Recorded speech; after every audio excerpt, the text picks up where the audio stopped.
తెలుగు చలనచిత్ర సీమలో మహానటి సావిత్రిది ఒక అద్భుత శకం. ఆమె తర్వాత ఆ స్థానాన్ని ఎవరు భర్తీ చేస్తారా అంటూ చర్చలు జరుగుతున్న రోజుల్లో ఒక వెలుగు రేఖల కళాభినేత్రి వాణిశ్రీ చలనచిత్ర రంగానికి దూసుకొని వచ్చింది. గొప్ప నవలా నాయికగా పేరు తెచ్చుకుంది. సావిత్రి ప్రభావం తన మీద పడకుండా ఉండడానికి ఎన్నో జాగ్రత్తలు తీసుకుంటూ తనకంటూ ఒక ప్రత్యేక శైలిని అలవర్చుకుంది. 10 ఏళ్లు సినీ రంగాన్ని మహారాణిలా ఏలింది. ఏ సినిమా విడుదలైనా అందులో హీరోయిన్ వాణిశ్రీనే.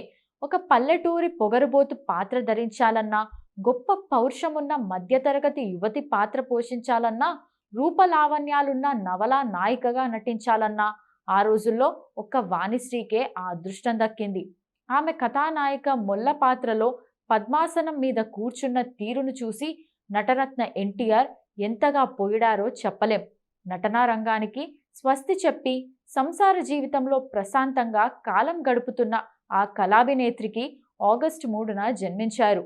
ఆమె కొన్ని సినీ జ్ఞాపకాలు మీకోసం.